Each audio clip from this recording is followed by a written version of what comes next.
The grand Hawthorne mansion stood proudly on the hill overlooking the city, its white marble walls glowing beneath the afternoon sun. To outsiders, it looked like the perfect home of a wealthy family. Behind its elegant gates, however, lived secrets, pride, and silent battles that money could never erase. Emily Carter slowly climbed the staircase, one hand resting on the polished wooden railing and the other gently supporting her growing baby bump. 7 months pregnant, every step felt heavier than the last. Her swollen feet ached, but she refused to complain. She had once believed that marrying Daniel Hawthorne would mean becoming part of a loving family. Daniel had never cared about her modest background. He fell in love with her kindness, intelligence, and gentle heart. His mother, Victoria Hawthorne, felt differently. From the day Daniel introduced Emily as the woman he wanted to marry, Victoria had treated her like an unwanted guest rather than her future daughter-in-law. "She's beneath us," Victoria had whispered to her friends at charity galas. "She's only after our fortune." Daniel always defended Emily. "She married me because she loves me, not because of our money." Victoria never believed him. 3 days earlier, Daniel had flown to Singapore for an emergency business negotiation. Before leaving, he kissed Emily's forehead. "I'll be back before you know it," he promised. "Take care of yourself, and our little miracle." Emily smiled despite feeling nervous. "I will." She never imagined the nightmare waiting after his plane departed. The very next morning, Victoria entered Emily's room without knocking. "Get up." Emily looked confused. "It's only 7. Victoria folded her arms. "Luxury makes people lazy." Emily slowly sat up. "I'm pregnant. I can see that." Victoria tossed a bucket and cleaning cloth onto the floor. "The guest rooms need cleaning." Emily stared at the supplies. "You want me to clean the mansion? I want you to earn your place here." "But the doctors said." "I don't care what the doctors said." Victoria walked away without another word. Emily looked at the bucket. She wanted to refuse. She should have refused. But she feared creating problems for Daniel. So she quietly obeyed. Hour after hour she cleaned rooms larger than the apartment where she had grown up.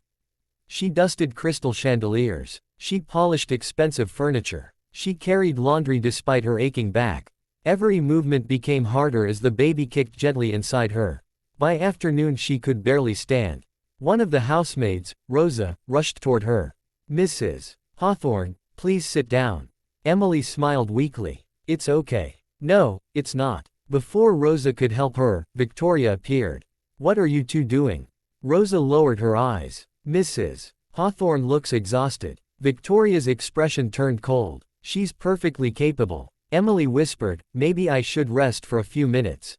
Victoria laughed. "When women in my generation were pregnant, they worked until the day they gave birth." Emily remained silent. She had learned that arguing only made things worse. That evening Daniel called through video chat. Emily quickly adjusted the camera to hide the cleaning supplies behind her.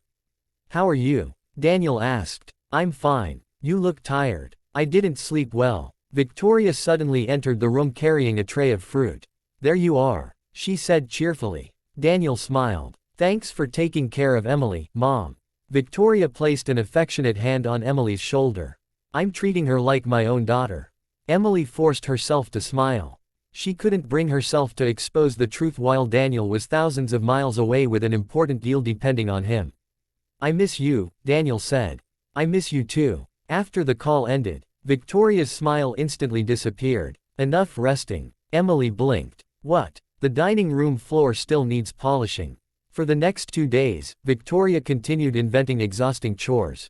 Emily became weaker. She often felt dizzy. Still, she endured everything quietly. Late on the 3rd afternoon, she was carrying a basket of folded towels when sudden pain shot through her lower stomach. She gasped. The basket slipped from her hands. Towels scattered across the marble floor. Victoria looked at the mess with disgust.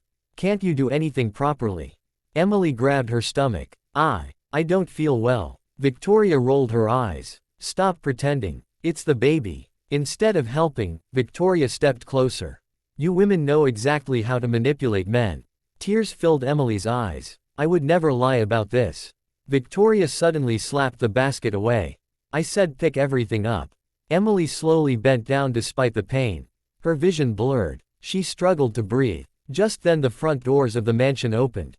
No one had expected Daniel to return a day early.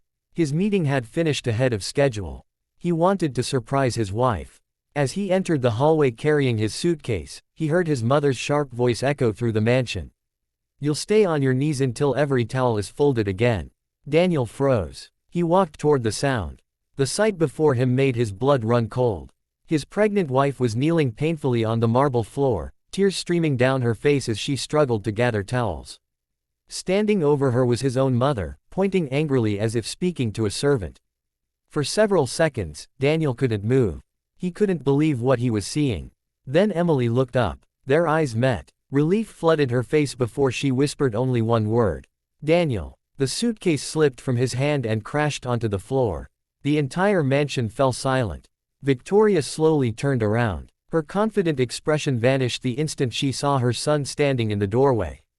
She opened her mouth to speak. But Daniel's face held a fury she had never seen before. And at that moment, everyone in the mansion realized. Everything was about to change.